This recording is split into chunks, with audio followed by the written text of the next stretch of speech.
will be like this. In this direction, axial will be normal to the axis of the crankshaft, and tangential will be, if suppose it is in contact with a neighboring part, then that degree of freedom is also restricted. Now after this I will be solving the analysis, and now from the result I will get a set of frequencies which will be used later on in the harmonic response analysis to predict the behavior of the part under a load which will be varying under a certain range of frequencies. So now the solving is getting processed. So let us wait for the solving to be done.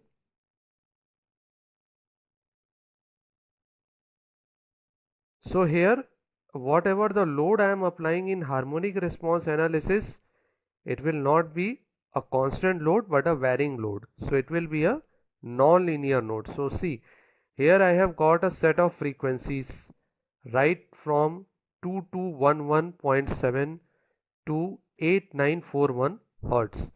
Now suppose if I want to observe the pattern of deflection under this set of frequencies, just select the first frequency and then select shift button, select the right. So all will be selected, then right click and select create mode shape results. So here suppose also you want to rename the results by mode classification, just select all the results, right click and select rename based on definition. Then after this just right click and evaluate all results. So you can add more modes also if you want. So let us see the first mode. So this is the first mode.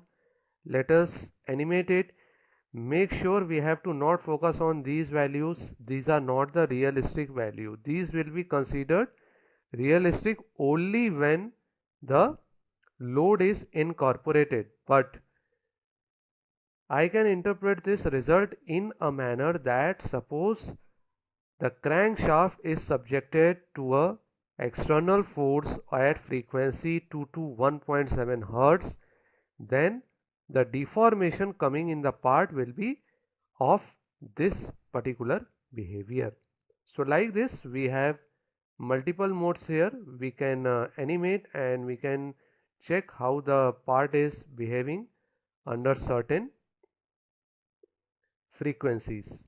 Now what we will do, we will transfer these results to harmonic response analysis. So we will go to solution, right click, then select transfer data to new harmonic response. As soon as I click on this option, if we go back to the mechanical window, here we can see the title has changed to multiple system and a harmonic response analysis is added by taking the input from the modal analysis.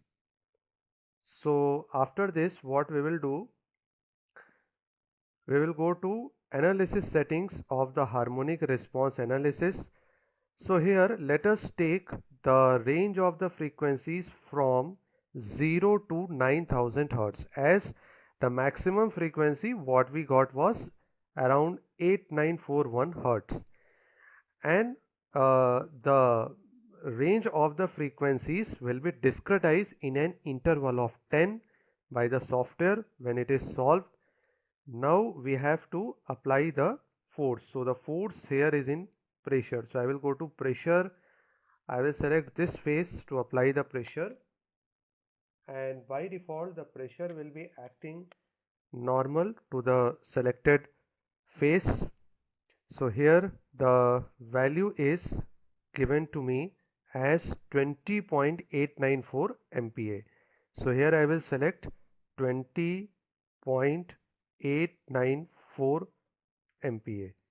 So here what is the interpretation, that when this force of 28.94 MPa is acting on the crankshaft on this particular phase, then it will be discretized in a frequency of 0 to 9000 Hertz.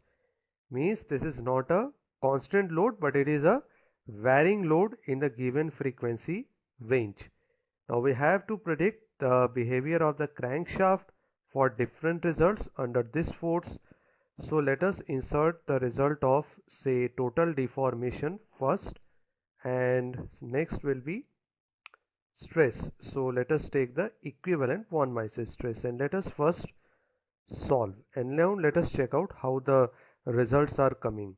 Now here the results what will be coming, it will not be a single value, but its value will vary according to the frequency whatever we are selecting. So what the range what we have selected, we can select or input the value of the frequency here in the result to check the result under that frequency. So the analysis is about to getting solved.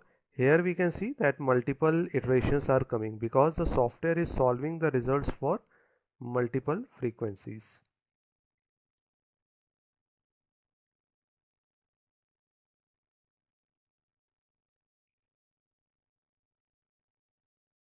So we have to wait until the result is being completed.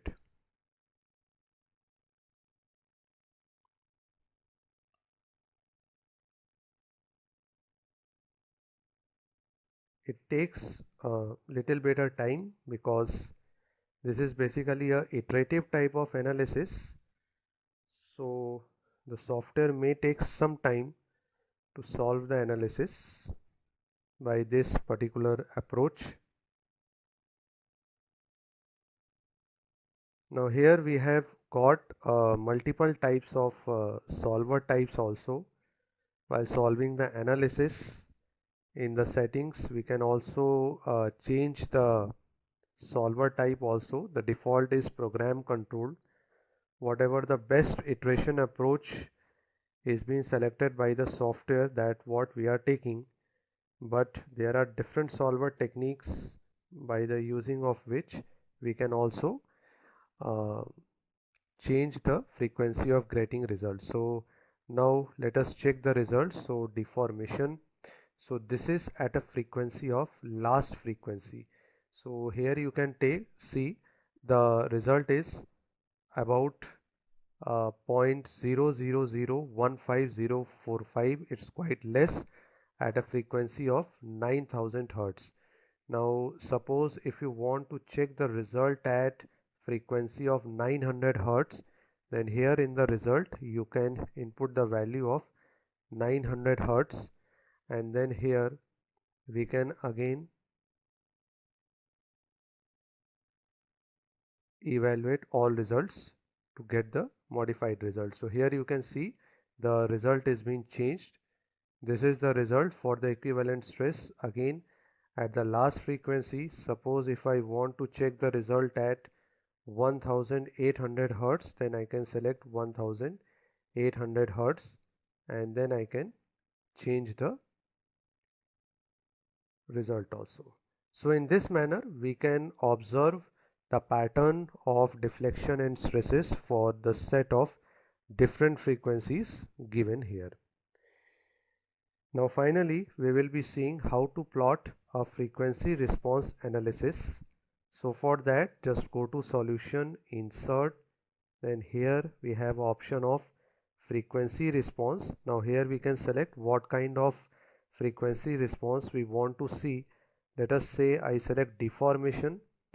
Now for geometry, for example, if I want to select the whole part, so I will just select all, then apply for all the faces.